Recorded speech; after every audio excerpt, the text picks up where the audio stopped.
మీ బంగారం తాకట్టులో ఉందా? విడిపించలేకపోతున్నారా? అయితే ఆచారి గోల్డ్ కంపెనీని సంప్రదించండి.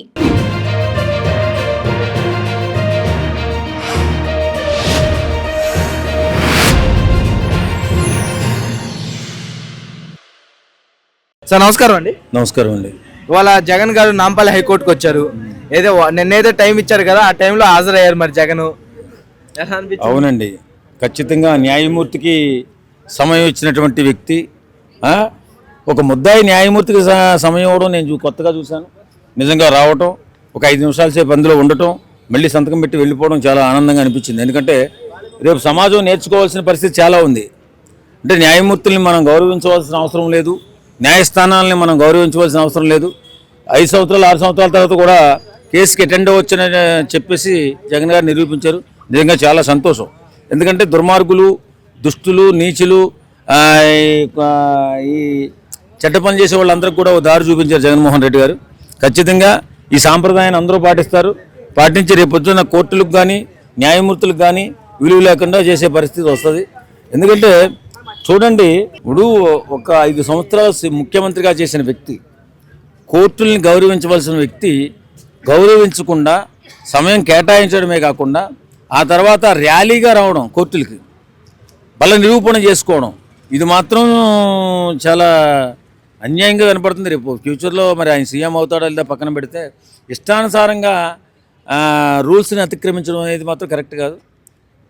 రేపు రాబోయే రోజుల్లో కోర్టులను ప్రశ్నించే అవసరం ఉంటుంది ఎవరికైనా సామాన్యులకి. ఎందుకంటే ఒక నేరం చేసిన ముద్దాయి 6 సంవత్సరాల తర్వాత కోర్టుకు రావడం ఒకటిను, తర్వాత రూల్స్కి వ్యతిరేకంగా న్యాయమూర్తులకే సమయాన్ని కేటాయించడం అనేది గొప్ప చరిత్ర ఇది. కాబట్టి జగన్మోహన్ రెడ్డి గారు దీన్ని ఈ కొత్త సాంప్రదాయానికి తెరతీశారు. ఫ్యూచర్లో మరి న్యాయమూర్తులు ఎదుర్కొనేటటువంటి సమస్య ఎలా ఉంటుందో చూడాలి.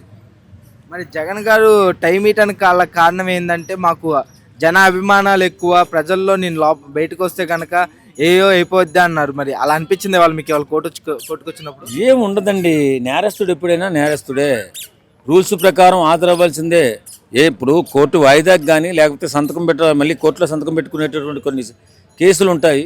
ఎవరైనా సరే మనం మన కోర్టులు కానీ న్యాయమూర్తులు కానీ గౌరవించవలసిన అవసరం ఉంది. ఎందుకంటే ఇప్పుడు అత్యున్నతమైనటువంటి స్థానంలో ఉన్నటువంటి న్యాయమైన చట్టమైన మనకి పేదోడికైనా పెద్దోడికైనా న్యాయం జరిగేది అక్కడే. కాబట్టి వాటిని గౌరవించవలసిన అవసరం ఎంతైనా ఉంది. కాకపోతే ఏంటంటే కొన్ని సాంప్రదాయాలకి ఇలాంటి జగన్మోహన్ రెడ్డి లాంటి వాళ్ళు కొన్ని తిలోదకాలు ఇచ్చేసి కొన్ని గందరగోళానికి గురి చేస్తూ ఉంటారు. రేపు పొద్దున్నే పెద్ద పెద్ద డెకాయిట్లు గట మీరు వారికి ఎందుకు ఇచ్చారు ఈ అవకాశాన్ని, వెసులుబాటుని మాకు కూడా ఎందుకు ఇవ్వరని చెప్పి అడిగే అవకాశం వస్తుంది. మరి అప్పుడు న్యాయమూర్తి సమాధానం చెప్పాల్సి వస్తుంది. మరి ఈ సాంప్రదాయం ఎంతవరకు వెళ్తుందో మాత్రం కొంచెం ఇబ్బందిగానే ఉంది. తెలంగాణలో కూడా ఫ్యాన్ బేస్ ఎక్కువనే ఉంది.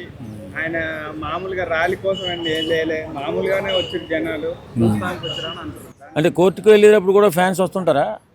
అంటే ఆంధ్ర నుంచి ఇప్పుడు అంత కాదండి, ఆంధ్ర నుంచి కాకపోతే ఎక్కడి నుంచి అయినా రాని, కానీ అభిమానులు అందరికీ ఉంటారండి. ఇప్పుడు సెలబ్రిటీ అయినా సినిమా యాక్టర్ అయినా అనుభవాలు ఉంటారు. కానీ కోర్టుకు వెళ్ళేటప్పుడు కోర్టులను గౌరవించాలి, న్యాయమూర్తులను గౌరవించాలి. అంతేగాని నా దగ్గర ప్రజాబలం ఉంది కదా, ధనబలం ఉంది కదా అని విర్రవికి వెళ్తే ఫ్యూచర్లో కోర్టులకి న్యాయమూర్తులకి విలువ తగ్గిపోయే పరిస్థితి వస్తుంది. కాబట్టి నేనేమంటానంటే ప్రజాబలాన్ని బయట చూసుకోండి, కోర్టులకు వచ్చేటప్పుడు సామాన్యంగా రండి.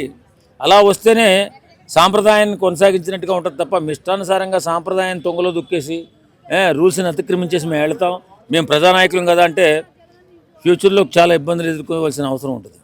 ఇన్ని సంవత్సరాలు బెయిల్ మీద ఉన్నాడంటే అసలు పెద్దలు అండ లేకుండా ఉండదు కదా. బెయిల్ మీద ఉండడం కాదండి, ఒక రాష్ట్ర ముఖ్యమంత్రిగా, ఒక ప్రజానాయకుడిగా ఆయనకున్నటువంటి ఇబ్బందుల వల్ల, ఎందుకంటే ఒక ముఖ్యమంత్రి కేసుకు హాజరైనట్లయితే చాలా సరంజామా రావాల్సి వస్తుంది, చాలా ఖర్చుతో కూడుకున్న ప్రజలు. ఎంత ఖర్చు అయితే ఉందో అది ప్రభుత్వం మీద భారం పడుతుంది కదా. కాబట్టి కోర్టులు కొన్ని వెసులుబాటు కల్పిస్తాయి. మీరు రానవలసిన అవసరం లేదు, లాయర్ వస్తే సరిపోతుంది మీ తరపున పిటిషన్ వేయడానికని, అది బాగానే ఉంది. కానీ అధికారం కోల్పోయిన తర్వాత కూడా వీళ్ళు అదే పందాలో కొనసాగితే రేపు పొద్దున్న ఫ్యూచర్లో న్యాయస్థానాలు ఇబ్బందులు ఎదుర్కొనే అవసరం ఉండదు. అవకాశం ఉంటుంది కాబట్టి కొంచెం జాగ్రత్తగా ఉంటే బాగుంటుందని నేను అనుకుంటున్నాను. సార్ నమస్కారం అండి. నమస్కారం అండి. అయితే ఇవాళ ఒక ఇన్సిడెంట్ జరిగింది సిద్దిపేట జిల్లాలో. ఒక 30 సంవత్సరాల ఉన్న యువకుడు ఒక బస్ డ్రైవర్ని ముసలాయిని సైడ్ ఇవ్వలేదని కొట్టాడు, అది కూడా 1 వే రూట్ లో. అది మీరు ఎంతవరకు రైట్ అంటారు? అసలు వాడికి పోయే కాలం వచ్చినట్టుంది. వాస్తవంగా డ్యూటీలో ఉన్న డ్రైవర్ని కానీ ఎవరినైనా కూడా కొట్టడం చాలా తప్పు. ఒక గవర్నమెంట్ డ్యూటీలో ఉన్నటువంటి వ్యక్తి, ప్రజాసేవలో ఉన్నటువంటి వ్యక్తిని కొట్టడం మాత్రం అది చాలా దుర్మార్గం. ఎందుకంటే అది నేరం కూడా. అది తెలివి తక్కువతనంతో చాలామంది మన వాళ్ళు ఏం చేస్తారంటే డ్యూటీలో ఉన్నటువంటి వ్యక్తులని మీద చేసుకోవడం ఎంత నేరమో ఒకసారి జైలు శిక్ష అనుభవిస్తే కానీ తెలియదు. ఆడికి తెలిసిపోద్ది త్వరలో. ఎందుకంటే ఒక ఆర్టీసీ డ్రైవర్ ఆయన్ని మరి ఇష్టానురీతిగా తన్నేడు కాలుతోటి, అది చూడడం చాలా బాధ అనిపించింది. ఎందుకంటే వయసు కన్నా గౌరవం ఇవ్వాలి కాబట్టి వాడికి ఖచ్చితంగా 100% శిక్ష పడుతుంది. బెయిల్ రావడం కూడా 40 రోజుల లోపు బెయిల్ రాదు సెక్షన్ ప్రకారం చూసుకుంటే. ఎందుకంటే డ్యూటీలో ఉన్న డ్రైవర్ని కొట్టకూడదు. ఇప్పుడు అక్కడ ఇప్పుడు ఇష్టానుసారంగా బండి మన గవర్నమెంట్ డ్రైవర్స్ ఎలాంటి రూల్ ప్రకారం వెళ్ళిపోతూ ఉంటారు. వీడు కొంచెం డిలే అయిన చేత వీడేదో చేసుకున్నాడు కొట్టాడని చెప్పి అంటున్నారు. చూసాం కూడా దాన్ని. ఖచ్చితంగా పెద్ద నేరం అది. అలాంటి పనులు చేయకూడదు. ఒక గవర్నమెంట్ ఎంప్లాయీని అలా కొట్టొచ్చు మామూలుగా? ఒక పబ్లిక్ గవర్నమెంట్ ఎంప్లాయీని మీద చేసుకోవడం నేరం అండి వాస్తవంగా చెప్పాలంటే. ఎందుకంటే డ్యూటీలో ఉన్నప్పుడు, డ్యూటీ లేనప్పుడు వాళ్ళకి మధ్య ఏదైనా గొడవలు ఉంటే, మనస్పర్ధలు ఉంటే అది వేరే విధంగా. కానీ డ్యూటీలో ఉండగా మాత్రం చేసుకోవడం పెద్ద నేరం. కాబట్టి ఎవరో కూడా నేనేమంటానంటే ఇది ఫస్ట్ టైం వాడు తెలివి తక్కువతనంతో చేశాడు. చాలా పెద్ద నేరం అది. ప్రతి ఒక్కరూ నేర్చుకోవాల్సింది ఏంటంటే డ్యూటీలో ఉన్నటువంటి వ్యక్తుల్ని, ప్రజా జీవితంలో ఇప్పుడు ప్రభుత్వ డ్యూటీలో ఉన్నటువంటి వ్యక్తుల్ని చేసుకోవడం అతి పెద్ద నేరం. అది కోర్టులు కూడా హర్షించవు. ఖచ్చితంగా వారికి బెయిల్ రావడం కూడా కొంచెం ఇబ్బందిగానే ఉంటుంది. తర్వాత సెక్షన్ కానీ ఆ కేసు కానీ రుజువు అయితే 3 సంవత్సరాల నుంచి 7 సంవత్సరాల దాకా జైలు శిక్ష పడే అవకాశం ఉంటుంది. మరి సిపి సజ్జనార్ గారు రియాక్ట్ అయ్యారు దీని మీద. మరి సిపి సజ్జనార్ గారు రియాక్ట్ అయిన చాలా విషయాలు వేరే రకంగా వెళ్ళినాయి. ఇది కూడా అలానే వెళ్ళిద్ది అంటారా? తెలుగు తక్కువతనంతో ఇప్పుడు చేస్తున్న యువత ఏదో ఆవేశంతో, ఉక్రోషంతో కొన్ని సందర్భాల్లో ఏ ఇరిటేషన్తో గవర్నమెంట్ డ్యూటీలో ఉన్నటువంటి వ్యక్తుల్ని చేసుకోవడం జరుగుతుంది. అది పెద్ద నేరం అని తెలియకపోవడం వల్ల ఇలా జరుగుతుంది. కారణం ఏంటంటే వాళ్ళు డ్యూటీలో లేనప్పుడు మీ ఇష్టానుసారం మీరు గొడవలు పెట్టుకుంటే పర్వాలేదు. కానీ డ్యూటీలో ఉండగా ఏదో నిర్లక్ష్యం వహించాలని మీరు చేసుకోవడం కరెక్ట్ కాదు. మీరు కావాలంటే ఏదైనా కంప్లైంట్ చేసుకోండి పోలీస్ స్టేషన్కి పోయి. ప్రజా జీవితం ఇది. ఇష్టానుసారంగా మన ఇష్టం వచ్చినట్టు మనం బతుకుతామంటే కుదరదు. కాబట్టి ఇది మాత్రం చాలా పెద్ద నేరం. సజ్జనారా గారే కాదు, తెలివైన ప్రతివాడికి తెలుస్తుంది డ్యూటీలో ఉన్నవాడిని కొట్టకూడదు, కొడితే శిక్ష కూడా పడుతుందని. కాబట్టి ఇది మాత్రం తెలివి తక్కువతనంతో చేసిన పని ఉంటుంది. తర్వాత తెలుసుకుంటాడు వాడు. పారిపోయాడంటే మరి పారిపోయినా పట్టుకొస్తారుగా, అంత తేలిక ఏం వదలరు. ఎందుకంటే అంత పెద్ద వయసు ఉన్నటువంటి డ్రైవరు తర్వాత కాలుతో తన్నాడు అతను. చాలా దుర్మార్గం అబ్బా. చూస్తేనే బాధ అనిపించింది సామాన్య ప్రజలుగా మనకి. ఎవరైనా కానీ ఒక వ్యక్తిని మ్యాన్ హ్యాండ్లింగ్ చేసేటప్పుడు కనీసం వయసునైనా గుర్తిస్తారు. మరి ఎందుకు గుర్తించలేదు ఆ వ్యక్తి? డ్యూటీలో ఉన్నాడని చూడకపోయినా ఆ కోపంలో కనీసం వయసునైనా గుర్తించి అలా చేయకుండా ఉండాల్సింది.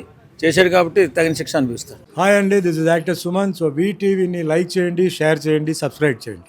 Hi hello, I'm Sasirekha, Miss India. So వీటీవీని లైక్ చేయండి, సబ్స్క్రైబ్ చేయండి, షేర్ చేయండి. ఏమైనా డౌట్స్ ఉంటే కామెంట్ బాక్స్లో కామెంట్ చేయండి. Thanks for VTV.